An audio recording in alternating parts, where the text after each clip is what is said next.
Hi, welcome to 2020 Tasty Treats with GourmetQuilter.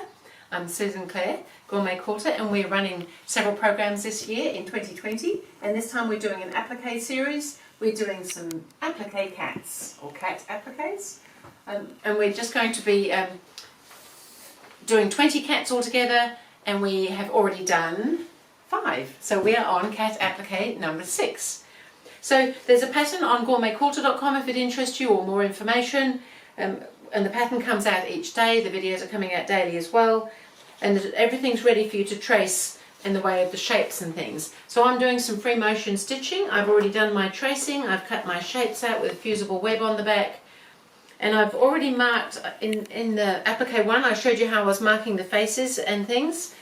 So I've already gone ahead. I've got my light box here.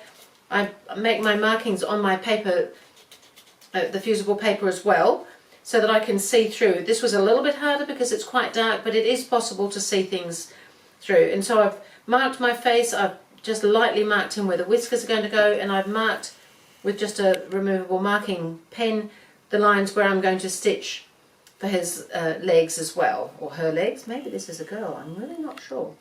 So I'm going to go ahead and position these so that we can get onto the applique.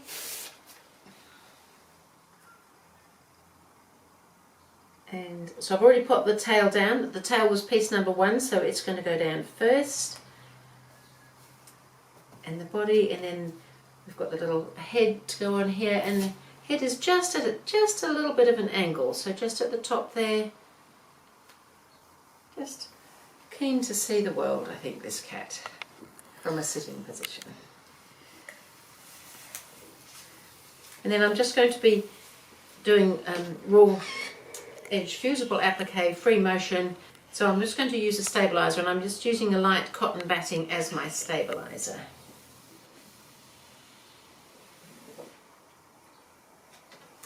So I can go to the machine now. So the machine's all set up for free motion work. I've got I've dropped my feed teeth. I've got a little open toe free motion foot on. I've got a, whoops, I did have a foot on.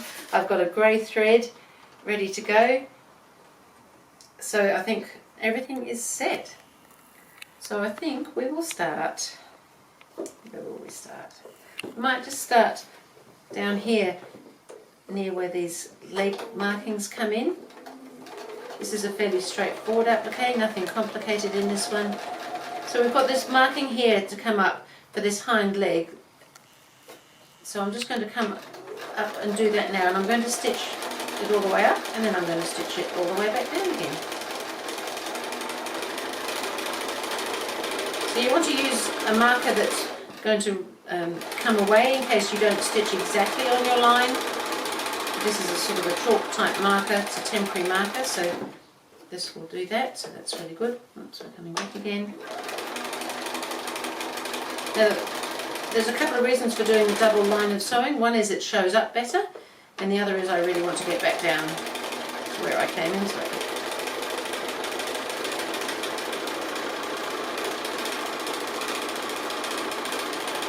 So here I am back down again, so I'm ready now to continue on. So I'm going to come along, and then I'm going to go just past the tail, but I'm going to come back and do the tail now.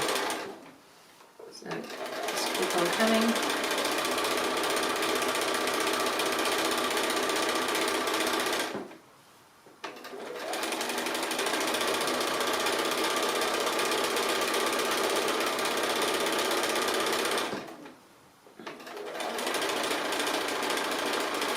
Quite long tails I've noticed on these cats. I think I've probably said it before.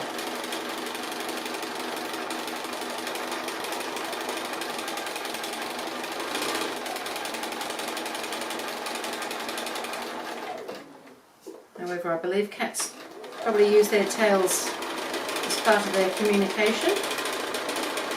So I'm guessing a long tail is possibly helpful. So really it's fairly straightforward now, so I might continue on. I'm going to go around the face and do the whiskers as I've done before, so I'll come back a little bit later and show you how I'm getting on. So I'm just coming down the last bit of the front here to do this last front paw.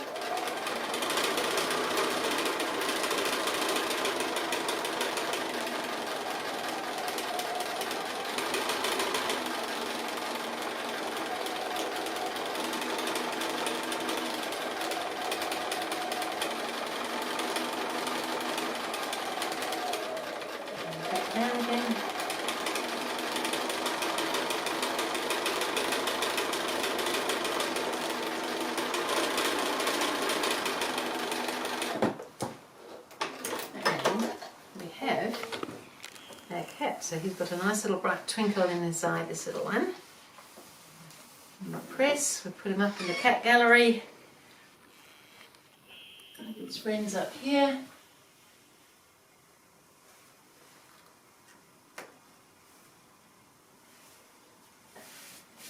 And I think he fits in quite nicely. He probably feels he's amongst friends there. So that was cat number 6, and I will see you again with cat number 7.